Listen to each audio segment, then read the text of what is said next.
Mungkin adik-adik bertanya ya, Kak, sekarang kan hari Jumat, kok ibadah ya? Tahu nggak kakak-kakak kenapa kita ibadah hari ini? Karena ini hari peringatan Jumat Agung. Nah, itu adik-adik, kita sekarang memperingati hari Jumat Agung. Tahu nggak arti Jumat Agung adik-adik? Jumat Agung itu yaitu memperingati Tuhan Yesus disalib. Hari ini kita peringati Tuhan Yesus disalib untuk menebus dosa kita. Kita sebenarnya bersedih ya karena Tuhan Yesus disalib, tapi kita tetap harus apa Kak? Sukacita, karena lewat tebusan darah Tuhan Yesus kita diselamatkan. Kita harus bersyukur dan memuji Dia. Sekarang kita mau jalan serta Yesus, bersukacita karena Tuhan Yesus sudah mati untuk kita.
Sudah mati untuk kita. Sekarang kita mau tetap memuji Tuhan.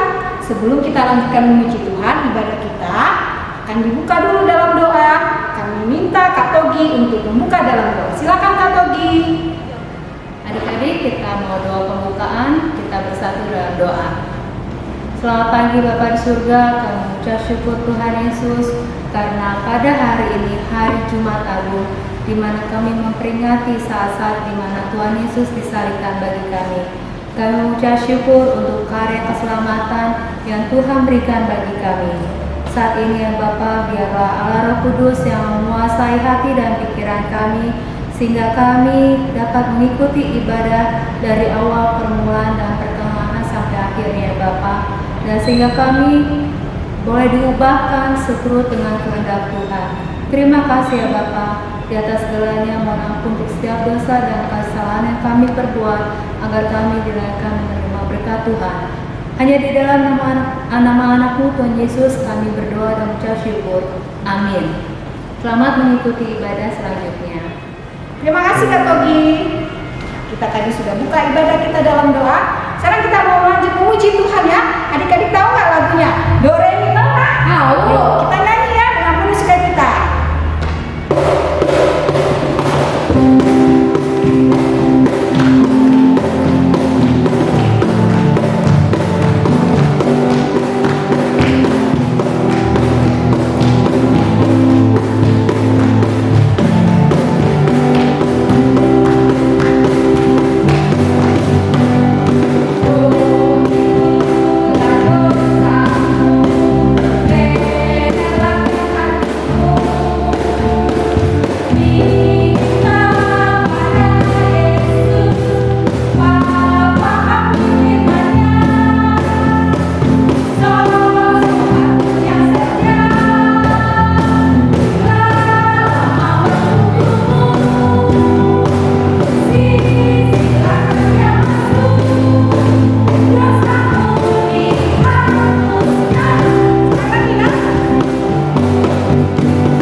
harus tetap semangat ya. Dan kita bersyukur untuk kasih Tuhan yang lebih besar. Sekarang waktunya kita mendengarkan firman Tuhan. Untuk itu adik-adik harus siapkan hatinya. Siapkan apa lagi Kak? Alkitabnya, alat tulisnya. Ya, Alkitabnya dan alat tulisnya. Kita mau tahu cerita Tuhan Yesus di salib itu bagaimana. Nanti Bang Jo akan bawa kita dalam firman Tuhan. Untuk itu kita siapkan hati kita mau nyanyi firman-Mu, pelita bagi kaki.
Shalom adik-adik. Hari ini hari Jumat Agung. Kita memperingati hari kematian Tuhan Yesus. Sebelum kita masuk dalam firman Tuhan, kita bersatu di dalam doa. Lipat tangan, tutup mata, tundukkan kepala. Mari kita bersatu di dalam doa. Selamat pagi Bapa, selamat pagi Tuhanku Yesus.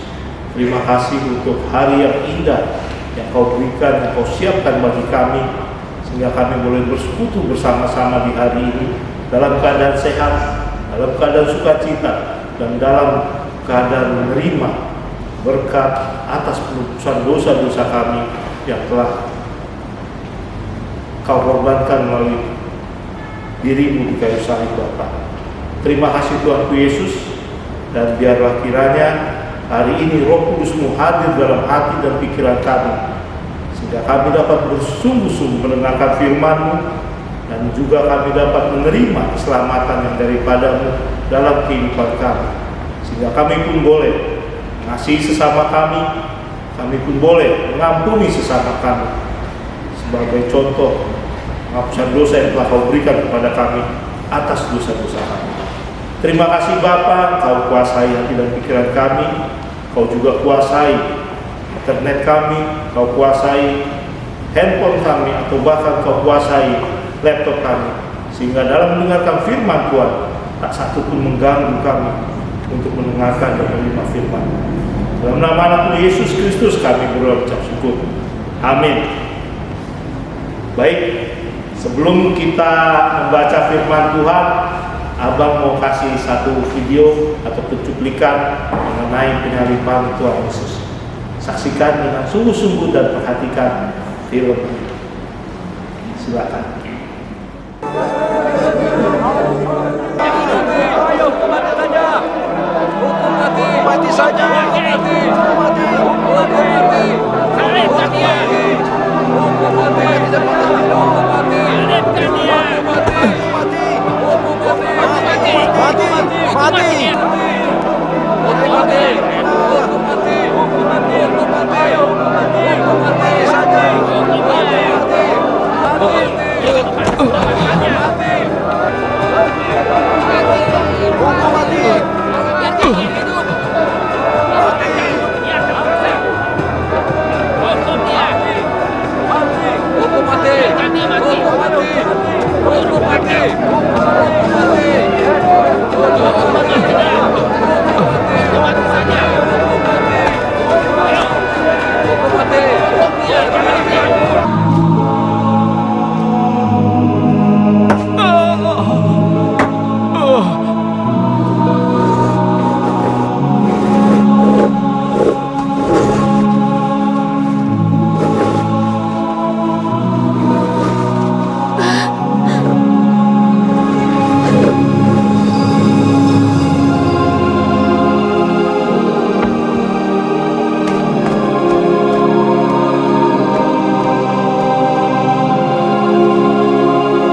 Baik, tadi kita sudah sama-sama menyaksikan sebuah video atau cuplikan mengenai penyaliban Tuhan Yesus.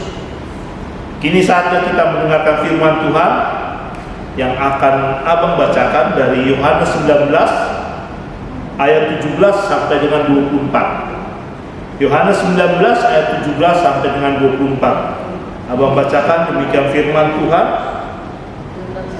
Yesus disalibkan. Sambil memikul salibnya, ia pergi keluar ke tempat yang bernama tempat tengkorak, dalam bahasa Ibrani Golgota. Dan di situ ia disalibkan. Mereka dan bersama-sama dengan dia disalibkan juga dua orang lain, sebelah menyebelah, Yesus di tengah-tengah. Dan Pilatus menyuruh memasang juga tulisan di atas kayu salib itu, bunyinya, Yesus orang Nazaret, Raja orang Yahudi. Banyak orang Yahudi yang membaca tulisan itu, sebab tempat di mana Yesus disalibkan letaknya dekat dengan kota, dan kata-kata itu tertulis dalam bahasa Ibrani, bahasa Latin, dan bahasa Yunani. Maka kata imam-imam kepala orang Yahudi kepada Pilatus, "Jangan engkau menulis Raja orang Yahudi, tetapi bahwa ia mengatakan, Aku adalah Raja orang Yahudi." Jawab Pilatus, "Apa yang kutulis tetap tertulis."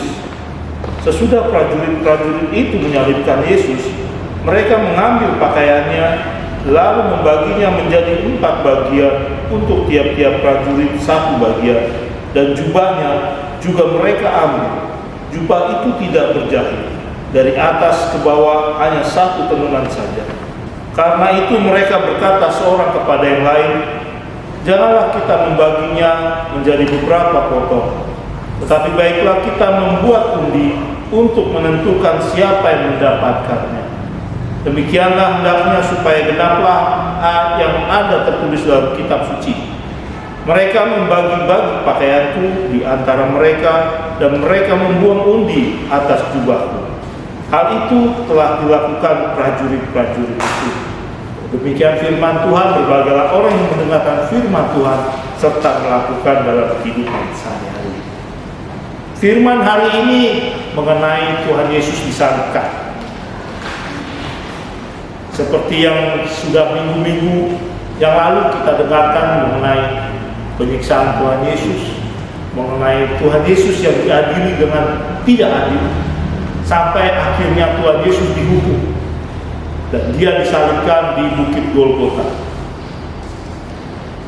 Dalam kisah-kisah sebelumnya, kita tahu bahwa Tuhan Yesus itu tidak ada salah sama sekali. Ya, tidak ada salah yang dapat dibuktikan di depan Pilatus. Makanya kalau kita lihat, kalau kita ingat, Pilatus itu mencuci tangan karena dia merasa dia tidak menemukan kesalahan atas Tuhan Yesus. Tetapi karena begitu besar keinginan para imam-imam pada saat itu, imam-imam kepala yang menginginkan supaya Tuhan Yesus dihukum, itulah yang membuat Pilatus menjatuhkan hukuman itu. Jadi bukan karena kebenaran, bukan karena saksi-saksi, tetapi karena keinginan sekelompok orang yang merasa terganggu dan terusik atas kebenaran yang disampaikan oleh Tuhan Yesus. Ketika Tuhan Yesus disalib, kalau kita ingat, dia disalib tidak sendirian. Ada 2 orang penjahat. Tuhan Yesus disalib di tengah, dan satu di sisi kanannya Tuhan Yesus, dan satunya lagi di sisi kiri Tuhan Yesus. Pada saat itu, hukuman penyaliban itu adalah hukuman bagi orang-orang yang melakukan kejahatan besar, orang-orang yang melakukan kesalahan yang tidak dapat diampuni. Jadi Tuhan Yesus disamakan dengan orang-orang yang melakukan kejahatan yang sangat besar, padahal tidak ada kejahatan yang sama sekali. Bahkan para imam-imam kepala pun tahu kalau Tuhan Yesus melakukan banyak mukjizat untuk menyelamatkan dan menyembuhkan orang-orang. Tetapi yang mereka inginkan bukan sebagai kebenaran. Yang mereka inginkan hanyalah keinginan mereka sendiri. Keinginan mereka untuk dapat menguasai negeri itu pada saat itu. Itu sejarah.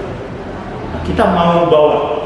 Pertama, ketika Tuhan Yesus mau disalib, ada tulisan yang disuruh tulis oleh Raja Pilatus. Tulisannya bertuliskan Yesus orang Nazaret, Raja orang Yahudi. Yesus orang Nazaret, Raja orang Yahudi. Tetapi para imam kepala itu nggak mau ditulis seperti itu. Dia maunya bilang, aku adalah raja orang Yahudi. Tetapi di situ Pilatus tegas, apa yang kutulis tetap tertulis. Ini adalah rencana Tuhan juga, yang menyatakan Yesus orang Nazaret adalah raja Yahudi. Tanpa harus campur tangan Tuhan, Pilatus sendiri mengakui bahwa Yesus orang Nazaret raja orang Yahudi. Pada saat itu mereka tertutup pikirannya, karena yang mereka tahu, wah, Tuhan Yesus itu nggak boleh jadi raja. Tuhan Yesus itu nggak boleh memberitakan kebenaran. Kami para imam kepala adalah yang benar. Pada saat itu buta semuanya. Bahkan sampai rakyat-rakyat yang dulu melihat kebenaran, melihat mukjizat pun buta matanya. Karena bisikan-bisikan yang tidak baik, ajakan-ajakan yang tidak baik. Ya, jadi bukan kebenaran yang akan diciptakan, tetapi adalah fitnah. Ya, supaya orang lain itu dipersalahkan. Jadi pada penghukuman ini mereka senang, mereka bangga. Akhirnya Tuhan Yesus disalibkan, akhirnya Tuhan Yesus dihukum mati. Mereka senang, mereka bangga, dan mereka menyatakan dirinya adalah sebagai pemenang. Padahal tidak sama sekali. Bahkan di sini Yesuslah pemenang bagi kita semua. Karena seperti yang kita telah dengar, Yesus tidak ada salah sama sekali. Tetapi ketika dia mati di kayu salib, bukan karena salah Tuhan Yesus, tetapi karena salah kita manusia. Karena salah dan karena dosa-dosa manusia, Tuhan Yesus rela mati di kayu salib. Itulah pengorbanan Tuhan kita bagi kita semua anak-anaknya, bagi kita umat yang percaya kepada Tuhan Yesus. Nah, dalam kehidupan kita sehari-hari, dalam kehidupan kita di tempat permainan, di sekolah, di rumah, dengan orang tua, terkadang kita suka menyalahkan sesama kita. Ada yang mungkin menuduh, wah, si ini nih biasanya, si A yang biasanya ngambil tuh. Padahal kita nggak pernah lihat, padahal kita nggak pernah tahu kalau benar-benar si A yang mengambil. Tapi kita menuduh, si ini nih yang ambil, si A. Itu tidak baik. Kecuali kita benar-benar melihat kesalahannya dia, baru kita mengatakan yang benar yang kita lihat. Ya, sampaikan kepada guru, sampaikan kepada orang tua, bukan kita yang langsung menghakimi. Ya, tetapi ingat, dengan catatan kita benar-benar melihat. Ketika kita tidak melihat, jangan ikut-ikutan. Kalau kita ikut-ikutan, kita sama seperti rakyat yang kena tipu muslihat para imam-imam besar itu untuk menyalahkan Yesus. Sama. Kita harus punya pendirian. Mana yang benar, katakan benar. Mana yang salah, katakan salah. Tetapi ingat, ketika kita melakukan ataupun menginformasikan kepada guru ataupun kepada orang tua, kita harus mengatakannya sesuai yang kita lihat. Jangan sesuai yang kita inginkan. Contohnya kayak tadi, ada yang kehilangan pulpen. Si A itu yang ambil, kita nggak melihat, tapi main lempar tuduhan begitu saja. Ada yang dijailin, lagi duduk, dikasih permen karet di kursinya. Biasanya si B tuh jahil, padahal kita nggak melihat. Ataupun di rumah, ada yang mamanya nanya, ih, kok piring sudah dicuci semua? Siapa yang nyuci? Saya. Padahal bukan dia yang nyuci. Ya, gara-gara abangnya atau adiknya lagi keluar, mama yang nanya, siapa yang nyuci? Saya. Itu juga tidak baik. Membenarkan diri di depan orang, mengaku-ngaku, tidak baik. Tuhan Yesus di sini ingin menyatakan bahwa kebenaran pada akhirnya akan dimenangkan. Tetapi orang-orang yang berdosa, ketika mereka tidak mau bertobat, mereka akan menerima hukuman yang sesuai dengan dosa-dosanya. Jadi berbuatlah adil setiap hari, berbuatlah kebaikan setiap hari, dan berkatalah jujur. Jangan pernah mau ikut-ikutan, ya. Apalagi sekarang ini sering temennya lagi dibully. Tahu kan dibully? Dibully itu sama dengan dijelek-jelekan, disakitin, dihina. Karena kita melihat temennya lagi membuli orang lain, kita ikut-ikutan. Tujuan kita cuma satu, ingin ketawa-ketawa saja. Tetapi kan tujuannya tidak baik. Itu hal-hal seperti itu harus kita jauhi. Kalau bisa, kita ingatkan teman kita untuk tidak melakukan itu lagi. Hal-hal sekecil itu yang diinginkan oleh Tuhan. Gak perlu kita kayak Tuhan mati di kayu salib. Nah, kita bukan Tuhan, kita manusia. Jadi tugasnya hanya menyampaikan firman, hanya menyampaikan kebenaran, dan yang terpenting melakukan firman Tuhan. Ya, ingat bahwa Tuhan telah mati di kayu salib bukan untuk kalah, tetapi Tuhan menang dengan menebus dosa-dosa kita, dengan mengganti hukuman kita ketika kita nanti berhadapan dengan Bapa di surga. Sehingga Dia telah menebus dosa kita, memberikan kita kemenangan. Salib itu lambang. Yang Tuhan inginkan adalah hati kita yang sungguh-sungguh mengenal Tuhan dan hati kita yang tertuju kepada Tuhan. Di sini juga dikatakan bahwa para pengawal itu membagi-bagikan bajunya Tuhan. Jubahnya diundi, genap semuanya dalam perjanjian lama. Tanpa disadari, mereka sudah mengaku bahwa Tuhan Yesus adalah Raja. Tuhan Yesus adalah penebus. Tanpa disadari. Coba, prajurit itu pun sangat menginginkan bajunya Tuhan. Luar biasa. Mereka dibutakan, tetapi hati mereka tetap menuju kepada Tuhan. Tanpa mereka sadari, mereka tetap menginginkan bajunya Tuhan. Bahkan mereka rebutan untuk mendapat jubahnya Tuhan. Tanpa disadari, kemenangan itu sebenarnya sudah ada dalam hati kita. Tetapi perilaku kita, apakah sudah sesuai dengan kemenangan itu? Sama kayak prajurit itu kan, mereka sudah punya kemenangan dalam hati mereka, sudah punya Tuhan dalam hati mereka. Tetapi karena dibutakan, mereka lupa. Yang mereka inginkan hanyalah kesenangan mereka sendiri, keinginan mereka sendiri. Ya. Itu lambang, itu pertanda yang sangat luar biasa. Tanpa turut campur Tuhan, tapi hati mereka sudah melihat bahwa Tuhan Yesus itu adalah Raja. Ya, tanpa disadari kita sendiri sering berbuat salah. Kita tidak bisa menghindari yang namanya kesalahan. Tetapi ketika kita mau bertobat, mau meninggalkan kesalahan-kesalahan kita, melupakan kesalahan-kesalahan kita, itu yang akan menyelamatkan kita.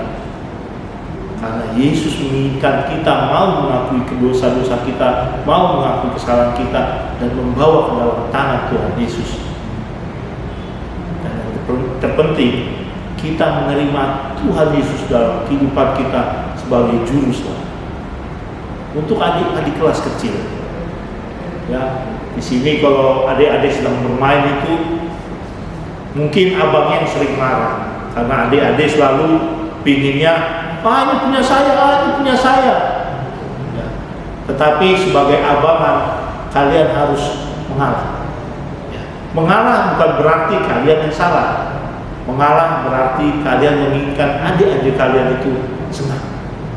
Dan buat adik-adik, kalau abang yang marah, tolong jangan sakit hati, jangan dimasukin ke hati ya. Karena abangnya juga ingin main sama adik-adik. Ya, jadi saling memaafkan, saling mengerti. Dan biarlah abang-abangannya ini, kakak-kakaknya ini lebih mengalah kepada adik-adiknya. Ya, karena adik-adik itu belum ngerti, yang kecil-kecil itu belum ngerti. Yang mereka tahu adalah ini punyaku, semuanya punya dia. Jadi mengalahlah ya. Jangan dimasukin ke hati, terus mamanya marahin kita, kalian langsung, mama belain adik terus, jangan. Karena adik kita itu yang masih kecil itu belum mengerti. Kita udah besar pasti mengerti. Dan kita pun waktu kecil seperti itu.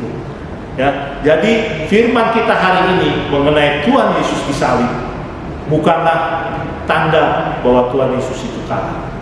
Tetapi Tuhan Yesus telah menyempurnakan firman pada zaman-zaman sebelumnya, perjanjian lama, bahwa ada anak manusia yang akan ke dunia untuk menyelamatkan manusia, dan itulah Tuhan Yesus Kristus. Dan biarlah kiranya firman ini menguatkan kita semua, memberikan pengetahuan yang luar biasa akan arti Tuhan Yesus disalibkan sebagai kemenangan dalam kehidupan kita. Pada hari ini kita merayakan harinya kematian Tuhan Yesus. Nanti hari Minggu kita akan merayakan yang namanya kemenangan kebangkitan bagi Tuhan Yesus. Dan biarlah kiranya firman hari ini menguatkan kita, dan besok Minggu kita lebih dikuatkan karena Tuhan Yesus benar-benar sungguh hidup dalam kehidupan kita. Amin. Kita tutup firman kita dalam doa. Mari kita bersatu di dalam doa. Kami mengucap syukur Bapa untuk firman-Mu hari ini. Kami mengucap syukur atas keadaan kami saat ini yang masih beribadah di rumah, dan kami mengucap syukur karena kami senantiasa Engkau berkati, Engkau lindungi, sehingga kami pun meskipun keberadaan kami jauh dari gereja, tapi kami masih menikmati firman Tuhan, masih menikmati ibadah bersama, dan masih menikmati puji-pujian kepada-Mu. Dan biarlah kiranya firman yang hari ini kami dengarkan boleh menguatkan kami, meyakinkan kami untuk berperilaku jujur dan adil kepada sesama kami, karena Engkau telah menunjukkan dalam kematian-Mu di kayu salib, sehingga kami orang-orang berdosa dapat Engkau selamatkan, dan kami orang-orang berdosa dapat Engkau pertemukan dengan Allah Bapa kami di surga nantinya. Terima kasih Bapa, dan biarlah kiranya firman-Mu ini boleh menjadi nopang dalam kehidupan kami dan menjadi tiang dalam kehidupan kami untuk menjalani hari-hari kami. Dalam nama Anak-Mu Yesus Kristus kami akhiri firman-Mu hari ini. Amin. Tuhan Yesus memberkati. Kami panggilkan kembali Kak Susi. Adik-adik, kita tadi sudah mendengarkan firman Tuhan yang dibawakan oleh Bang Jo. Adik-adik mengerti arti firman Tuhan ya kan? Kakak-kakak tahu kan? Apa ya yang bisa kita ambil dari firman Tuhan tadi, karena Tuhan itu begitu cinta sama manusia sehingga Dia mati di kayu salib. karena apa dia mati di kayu salib? Karena dosa-dosa kita kan. Ya, Tuhan Yesus mau mati di kayu salib karena dosa kita. Dia mau ditebus dan Dia mau menyucikan kita dari dosa-dosa kita.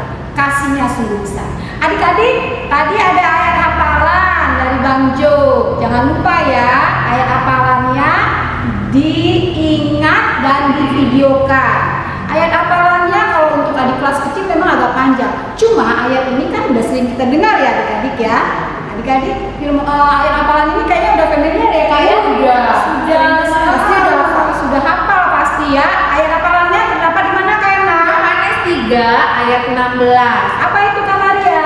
Karena begitu besar kasih Allah akan dunia ini sehingga Ia telah mengaruniakan Anaknya yang tunggal, supaya setiap orang yang percaya kepadanya tidak binasa, melainkan beroleh hidup yang kekal. Nih ya.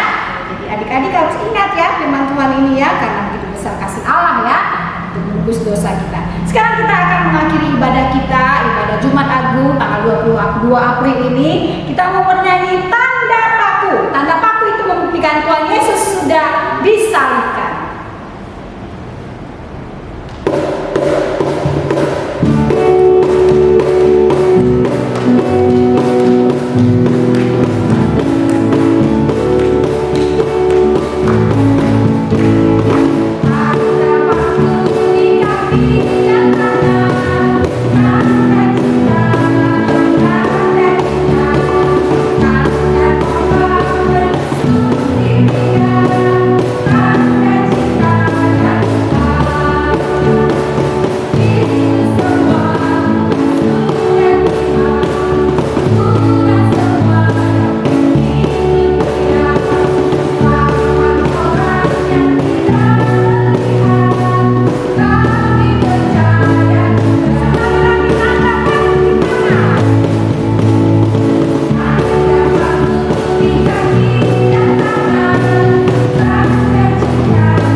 Dan kami minta juga Bang Jo ke depan akan mengakhiri ibadah. Puji Tuhan, kita akan mengakhiri ibadah pada hari ini. Sebelum kita menutup dalam doa berkat, kita berdoa dalam doa yang diajarkan Tuhan Yesus, doa Bapa kami. Bapa kami yang di surga, dikuduskanlah namamu, datanglah kerajaanmu, jadilah kehendak-Mu di bumi seperti di surga. Berilah kami pada hari ini makanan kami yang secukupnya, dan ampunilah kami akan kesalahan kami, seperti kami mengampuni orang yang bersalah kepada kami. Dan janganlah membawa kami ke dalam pencobaan, tetapi lepaskanlah kami daripada yang jahat. Karena Engkau yang punya kerajaan dan kuasa dan kemuliaan sampai selama-lamanya. Amin. Marilah kita terima berkat daripada Tuhan. Kasih karunia Tuhan Yesus Kristus dan kasih Allah Bapa dan persekutuan Roh Kudus menyertai kita sekalian. Amin. Terima